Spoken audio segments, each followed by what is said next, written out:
I've mentioned this during my Final Fantasy VII Remake review, which was 3 years ago at this point, by the way. My god, has the time flew by. But my first Final Fantasy game I've ever played to completion was Crisis Core Final Fantasy VII. So this game has a lot of ties to me personally. My journeys through it was from 2010 to 2013. I've had journals filled with different writings of the Buster Sword, of Feathers, writings of the Loveless poem. I was that nerd for Final Fantasy VII. So when this game got announced, I was honestly really happy. I was really ecstatic for it. I can relive some childhood memories playing back through Crisis Core. But the remake had me thinking, the remake had me wondering, should my excitement be this high? Because they did change the ending for the remake, so will we be getting something that fits that?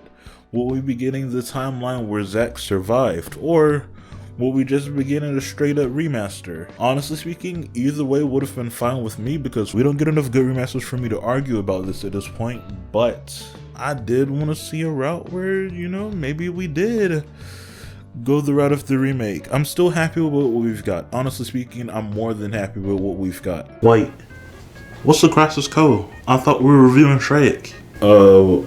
Why would I be reviewing Shrek? Because it's a classic movie that still holds up to this day with modern animation. But hey man, they weren't anywhere on the polls. They don't have any ties to previous content. I don't understand why I would review Shrek. I'm beginning to think you guys aren't a real review channel because you guys would have reviewed Shrek by now. Please, Amash, just focus on being a camera guy for me. You only gotta do it for this video. And maybe future videos I do. Okay, I'm just saying. Shrek's a better thing to be reviewing, but whatever, continue. Crisis Core Final Fantasy VII, first released September 13th of 2007, was based off of scenes Kazuhige Nojima had in his mind while working on the original Final Fantasy VII. This game is about Zack Fair, who was, spoiler alert for Final Fantasy VII, the person who actually had the memories that Cloud thought he had in the Final Fantasy VII game. Whoa! These are the true events that created the catalyst that is Final Fantasy VII, so let's just delve into these origins because I'm so ready for this nostalgia to kick in. To make this more reminiscent to the old Final Fantasy VII remake and the Persona 5 remake, I'm gonna pull out my handy dandy phone to read off the notes, cause that's easier for me. When playing this game again after a long time, it's hard for me not to get a sense of nostalgia for it. This game starts to solve the same way the original Crisis Core, Final Fantasy VII, and the remake did. You arrive from on top of the train and jump down and fight some lads. If nothing got updated in this game, the HUDs and gameplay did. The HUD looks very similar to how the Final Fantasy VII remake HUDs look, which might hint towards that there's a connection somewhere between these two games. I don't know. Who knows? Why is this called Crisis Core Final Fantasy VII Reunion FF7R if there's not going to be any connections? Should it have not just been called a remaster? Who knows? But on to the gameplay. If you remember anything from Crisis Core, because it was on PSP, the combat wasn't really that complicated. One was mapped to attacks, one to dodging, and one mapped to healing. Because this is on console now, your magic is allotted to the directional buttons since you use the joysticks to move. Unlike the remakes, the magic and item using is done in real time, so you don't have to wait for the ATB to accumulate before using it, which makes me like it a lot more than how it's used in the remake, but a good argument could probably convince me otherwise. You are to play as the young character Zack Fair, who's in a process of going from soldier 2nd class to 1st. He's being mentored and trained by a 1st class named Angel, and whoa, why don't you look at that? It's such a good sword that Mr. Buster has. Zack is a very cookie cutter, wants to be a hero type of protagonist. You could say that basically means he has no character, but I feel that the way it's done in this story, his character could have been no other way. He's a more reactionary character, similar to Ichigo, where all of these things have to happen around him to motivate him and make him a better character in the end. It's the journey this generic character goes through that makes him who he is, and I love that about Zack. I'd also throw Tanjiro in there. He's also a generic character who changes for the better by the end, even though the Demon Slayer anime is not ended yet, and he hasn't changed that much from the first episode. But still, a good comparison. This game starts us off by giving us information that another 1st class, Genesis, has recently fled, abandoned his post, and took a bunch of thirds with him. But We don't pay too much attention to it for right now, as it's time to take on the Wutai headquarters. Angel gives us a motivating speech. We ask why he never uses the Buster Sword, for sentimental reasons, and oh my god, it's Yuffie! I guess I did know her after all, because I really thought I didn't know her in the remake. After fighting a lot and hearing activating combat mode and conflict resolve like 200 times, we get the news that Angel has fled to be with his best friend Genesis, which is where my first issue with this game comes up. Why do you take Angel away from us so quickly? We get enough time to understand the dynamic between Angel and Zack, but it's not enough time for the audience to get attached to the character. I barely know him, so I feel no type of way about him leaving our character like this. I knew that this is a PSP game. They were meant to be shorter than the average game. It was a console filled with weird spin-offs and remasters that we feel nostalgia towards because it's just something we grew up with. Also, Sephiroth is here now, and apparently he's Genesis and Angel's friend. Hopefully that doesn't mean anything. Zack and Song, a Turk, go to investigate the town of Benora to see if there's any signs of Genesis or Angel there. Maybe their family might know something. Oh, I guess Genesis killed his family. Oh god, that's kinda weird. At least you get to see Angel's mom, and she's just as confused about the change as we are. We also finally see Genesis in person. He's not as cool as I remember, but just as intimidating, and his presence is matched with the likes of Sephiroth. He's obsessed with the Sloughless book, which are writings discovered from long ago, with the final act still missing. Genesis's entire personality has been molded out of these in-game words. He feels as if it's about his life. He's the hero of the story, not Sephiroth, not Angel, and most certainly not Zack. He believes that his parents have betrayed him because he no longer resembles a hero. He's a monster. Trust me, this is definitely not the only time you will hear that within this game. It wears its themes on its sleeve. What draws the lines between monster and soldier, monster and hero, monster and human? This game is the deterioration of what it means to be a hero. Everyone's story is so tragic, and it leaves you wondering, what is our main character in store for? We know that in 7 he's no longer with us, but how do we get to that point? As it turns out, Sephiroth, Genesis, and Angel have all been experimented on. Genesis was injected with ancient cells as a baby. Angel was deemed a perfect experiment because his mom was injected with cells and later gave birth to him, so he naturally has it. And we'll find out later about Sephiroth. The wings, the degradation of the body. After the reveal, they no longer feel like they're human.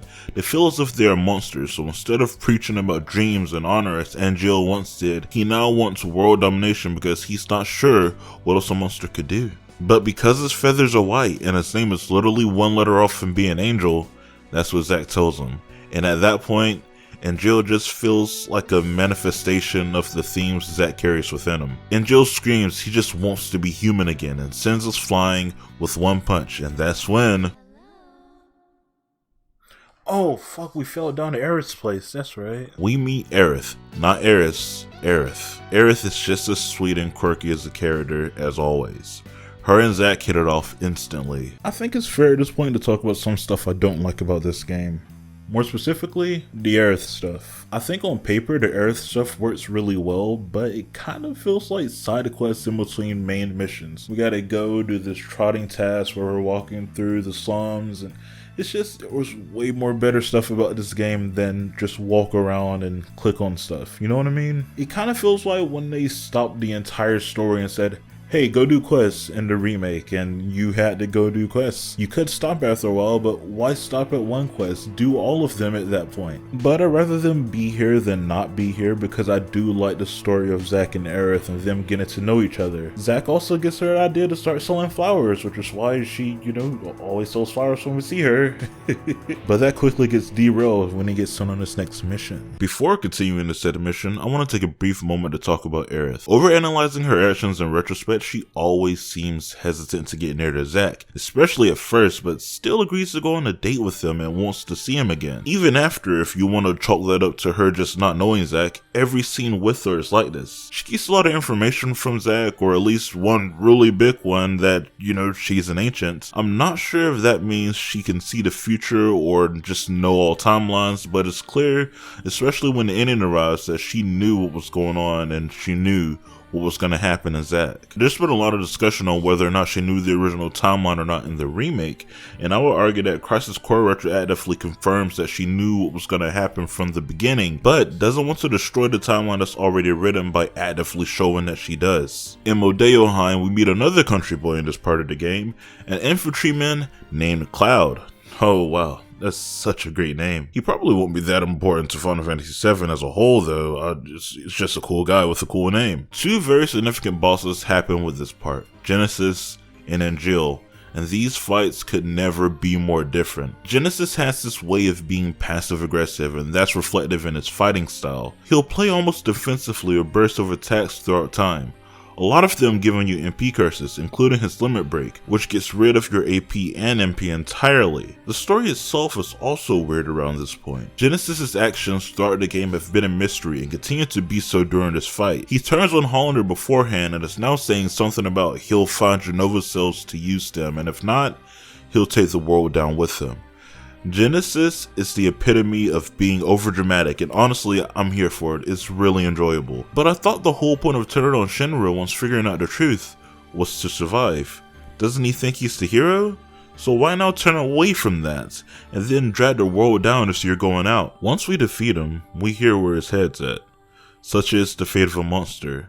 Those were the words he said. He no longer sees himself as the hero to get rid of the world of Shinra.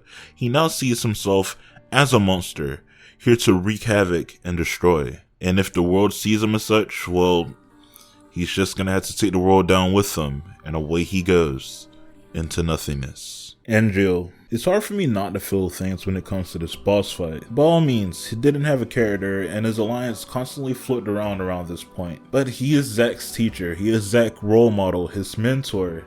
So Zack cares for him, and I kinda do too. It sucks to see Angel like this. Someone who dealt with the guilt of feeling like a monster. He did what he thought was best for the situation, let his power consume him both metaphorically and literally, and challenged Zack to defeat him, to end him. And reluctantly, Zack obliged.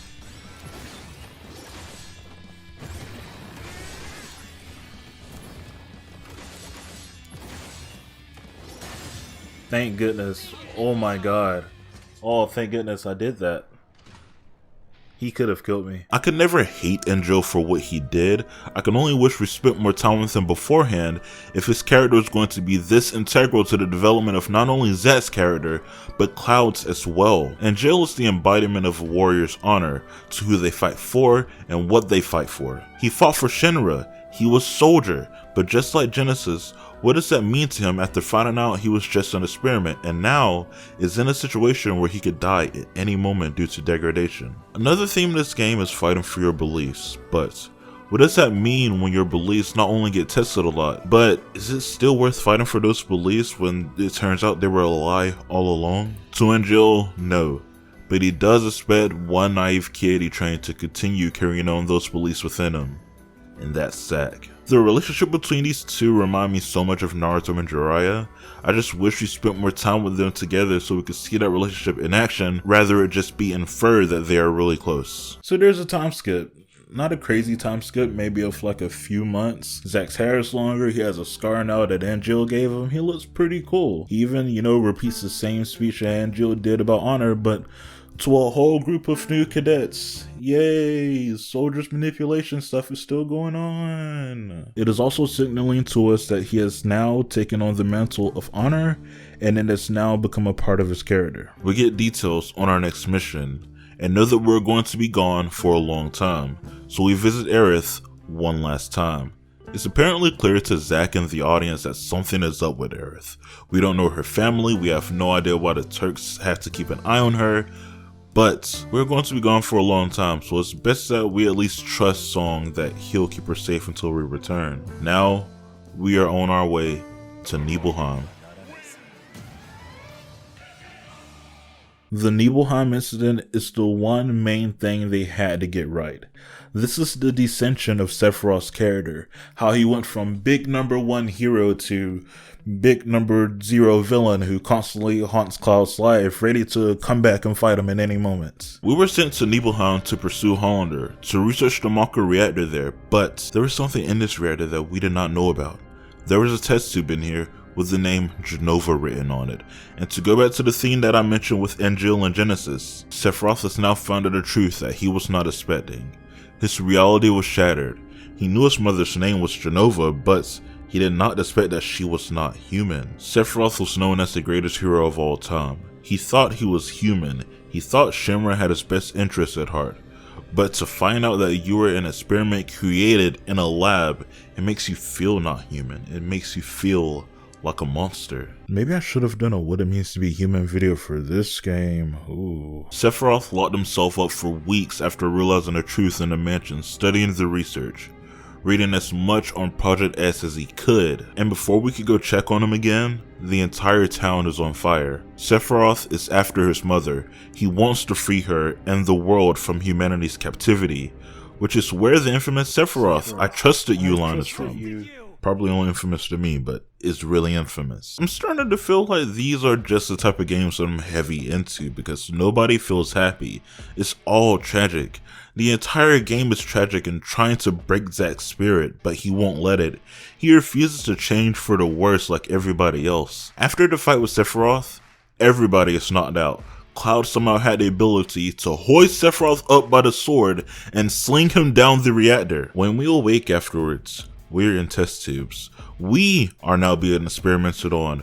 We are becoming the monsters, but Zack still fights back, breaking out of the tube, breaking Cloud out, but Cloud's not waking up. This world has a weird way of making Zack's life so shit and so miserable, but he doesn't break. People infused with this Mako poisoning don't normally make it back alive. Cloud is literally in a coma, but Zack is still carrying him around and talking to him.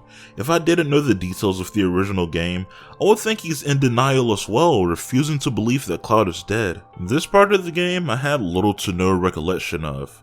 My memory skips over this bit and just cuts to the final Genesis fight, and while stuff did go on during this point, it's mostly just Hollander and Genesis after Cloud for his pure Mako body, I guess? And the entirety of Shinra now after Zack. They're in a lose-lose situation. It's not going to turn out good for them, but Zack is still fighting. The Genesis fight is about to start, not after years of trying to find these orbs in this weird cave. He knows he has to do this. We begrudgingly know we have to do this as well. It's just the way things have played out. He has found the gift of the goddess, or should I say his gift of the goddess? I'm not really sure. The power is overwhelming, and this person, only understood by us at this point, has now turned into a monster that he sees himself as. Although this monster looks almost kinda knighty, almost like a protector of the live stream. Very majestic and not monster-like at all. Wonder if it's thematic. I like that after the fight, Genesis seemingly is in a live stream to witness the goddess for himself. It's even more majestic than he could have ever imagined. But right when he was about to reach out to it, the live stream fades away and he is sent back down to earth. Such is the life of a tragic monster. After the Genesis fight, two voices off screen are talking about getting his body and wondering if he would join their cause. I had this whole theory about this, but of course, it has something to do with the one Final Fantasy VII game I haven't played, Dirge of Cerberus. Apparently Nero's from there as well, and I kicked his ass in Intergrade without even realizing his significance to the story. I think that's pretty cool. The ending of this game is something I hate looking back on, but also something I've seen hundreds of times. We're so close to Midgar, we can almost taste that sweet Midgar air, but we have one more hurdle before we can make it. Hundreds and hundreds of Shinra infiltreemen are now waiting to shoot us down, and that they do. But not without Zack fighting back, which is something I keep coming back to in this latter half of the video. No matter the situation he finds himself in, he continues fighting back and hopes for the best, but this time, it doesn't turn out so well. Don't play this goddamn song, bro. We can change it. We can change what happens to us, bro. I believe in me. I believe in me.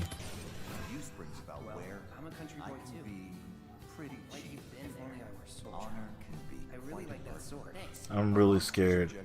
I know I'm gonna lose. They really want to force me to go through this? Come on. I can't even knock this guy out, dude. Come on, don't make me go through this. Oh boy, how long are they gonna make me do this? I don't like struggling like this. It makes me feel bad and sad.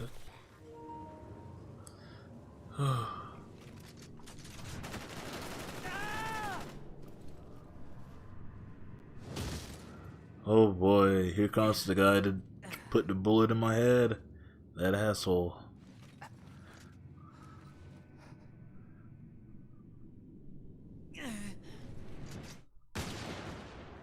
Yeah, he's down. He's dying. There's nothing anybody can do.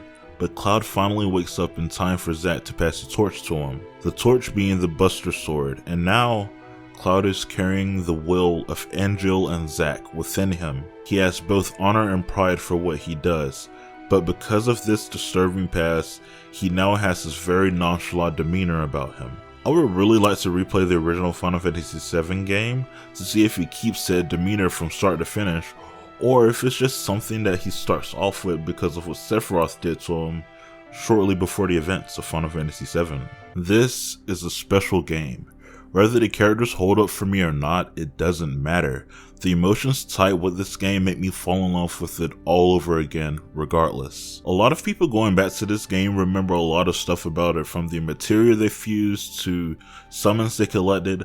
I only remember the story. And that's how much the story impacted me, because I do have bad memory when it comes to things, but this and a lot of Final Fantasy VII stuff just helped me grow. This genre of tragic action RPGs are my favorite, but the only stuff that can be in that category that I've played so far are this and the Nier games. The story just impacts you more than any other generic hero's journey story would. This plays with the hero's journey and made it into its own thing, while keeping the hero a good person with good morals, which is hard to accomplish. I'm now even more curious about how they'll handle this in a remake with the two timeline scenes going on now. With one timeline being the one where Zack actually survives the attack, and that he and Cloud make it back alive. I almost wish this was that story so it fits with the rest of the remake story they're trying to tell, but I'm more than fine with this just being the way it is as well. I have too much nostalgia for this game to ever want it to be something different from what it is, but at the same time, I would have liked something different. I would have loved something different. Everybody expected this to be a different story coming into it, but it's just a remaster, and I can't hate on it for that. I still love it for what it is. And that's the end of my Crisis Core video. I've been meaning to get this done for a while now, and I finally had the opportunity to. It's now just, I just gotta edit it now. It's been a fun ride. It's been fun going back and just feel my nostalgia take me over again while I play this game. I'm still really effing good at the game, I can tell you that much.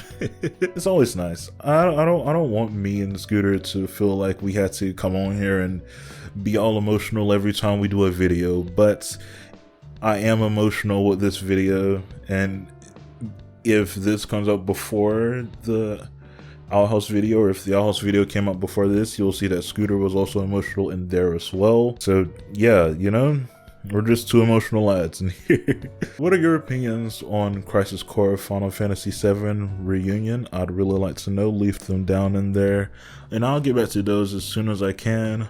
Like, comment, subscribe, do whatever you want. This is this is just a nice ventilation thing for me to talk about things I love, and I do love this. Maybe we do more games of this as well, I do have a lot of other Final Fantasy games.